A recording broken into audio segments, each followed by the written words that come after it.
Quel hochet Montessori pour bébé?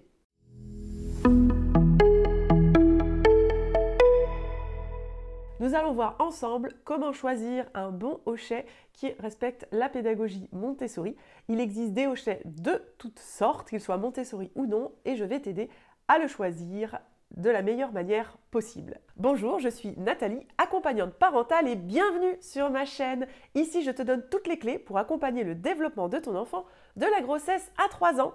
Alors abonne-toi tout de suite à ma chaîne en cliquant sur le bouton ci-dessous et n'oublie pas d'activer les notifications avec la cloche pour être prévenu des nouvelles vidéos. Aujourd'hui, nous allons voir ensemble comment choisir un hochet qui respecte la pédagogie Montessori. Tout d'abord, l'intérêt du hochet va être de permettre la préhension de l'enfant, de pouvoir améliorer sa coordination œil-main, de l'utiliser pour faciliter sa motricité en le plaçant à différents endroits d'un tapis d'éveil. Pour savoir quand proposer un hochet à ton bébé, tu peux retrouver la vidéo dédiée en cliquant sur la fiche ici.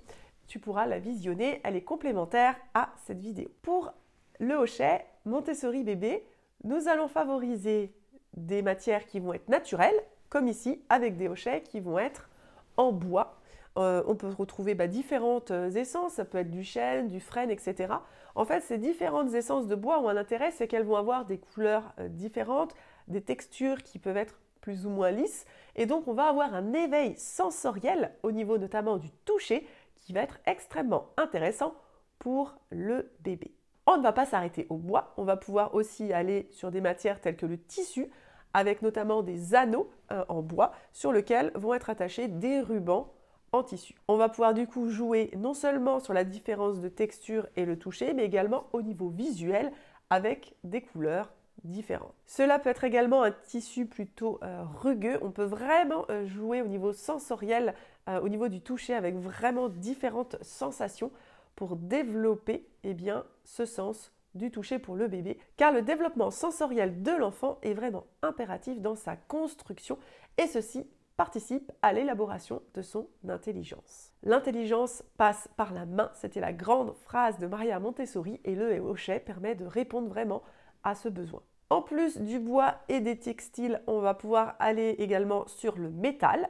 Alors, il est parfois possible de trouver des hochets notamment en argent, donc si vous avez la chance de pouvoir trouver un objet comme ceci, n'hésitez pas.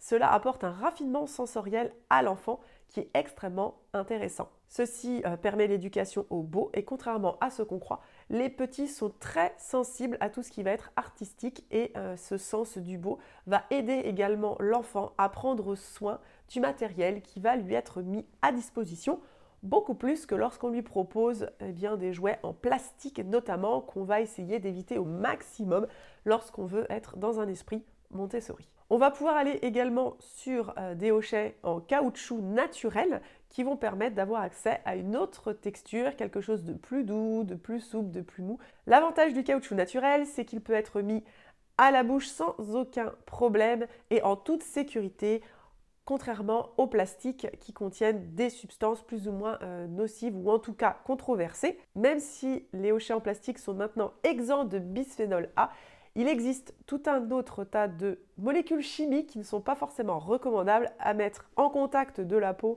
et encore moins dans la bouche d'un enfant. Dans les premiers hochets que l'on va pouvoir proposer au bébé, on va aller plutôt sur tout ce qui est tige avec notamment petite clochette au bout puisque c'est très simple à attraper pour lui à tenir dans sa main avec un diamètre suffisant pour être facilement tenu mais pas trop important non plus.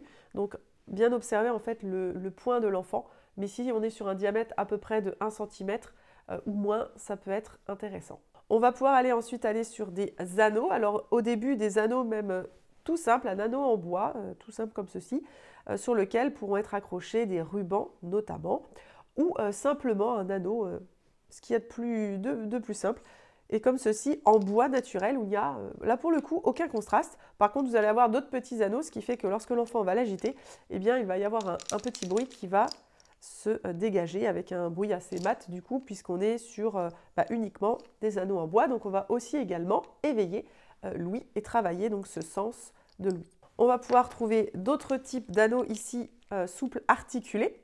Donc ils sont réalisés spécifiquement pour les bébés avec des tailles de perles étudiées et un élastique suffisamment solide pour qu'ils ne se cassent pas et éviter les risques d'étouffement en cas d'ingestion notamment.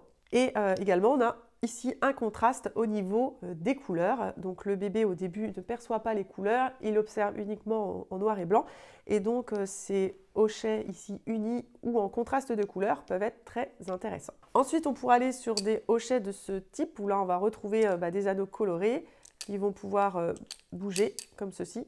Alors les enfants plus grands arriveront peut-être à l'attraper comme ça, mais ce n'est pas l'utilisation la plus courante que vous allez retrouver. On va pouvoir avoir également ces hochets avec un gros lot à l'intérieur. Alors ici, l'intérêt, c'est la forme ici, qui correspond vraiment à la prise qui va être facile pour un bébé à attraper et qu'il va pouvoir du coup agiter. Voilà. Donc là, on a vraiment juste un hochet qui est uni avec uniquement la clochette ici en contraste. Donc ça, c'est aussi intéressant d'avoir des hochets qui ne sont pas non plus tout le temps multicolores et qui ne présentent pas un intérêt particulier. Mais par contre, là, on va avoir un intérêt au niveau bien de l'oreille, tout simplement, avec une stimulation sonore. Ensuite, par rapport au hochet, ici, vous retrouvez le double disque imbriqué qui va être pour des enfants un peu plus âgés, ensuite vers 6 mois. Et l'idée de ce disque imbriqué, ça va être de pouvoir le passer en fait d'une main à l'autre. Alors, ici, ce disque imbriqué ne correspond pas particulièrement dans les règles de l'art à la pédagogie Montessori, notamment par rapport à sa dimension et aussi également par son poids. Ici, en fait, c'est au niveau de l'épaisseur où l'épaisseur est vraiment très fine. Et donc, les objets qui sont assez fins, pour un bébé, c'est assez difficile à prendre en main. Donc, en fait, le disque imbriqué qui correspond aux références, on va dire, officielles, est beaucoup plus épais. La largeur ici, le niveau du diamètre, ça correspond, mais au niveau de l'épaisseur, ça va être plus épais. Et dans les matériels, on va dire, officiels Montessori, donc avec les labels AMI notamment, donc Association Montessori Internationale, ils vont être généralement plutôt de manière unie, ils ne sont pas peints, ils ne sont pas colorés. Donc voilà pour cette petite sélection de hochets. Je vous en propose une également en description de cette vidéo. Vous pouvez également retrouver mes mini-guides offerts en description de cette vidéo avec des liens qui vont vous permettre de les recevoir gratuitement sur le sommeil et sur l'alimentation. J'espère que cette vidéo vous a plu. N'hésitez pas à mettre un pouce bleu si c'est le cas, à poser vos questions en commentaire de cette vidéo et je vous dis à la semaine prochaine pour une nouvelle vidéo.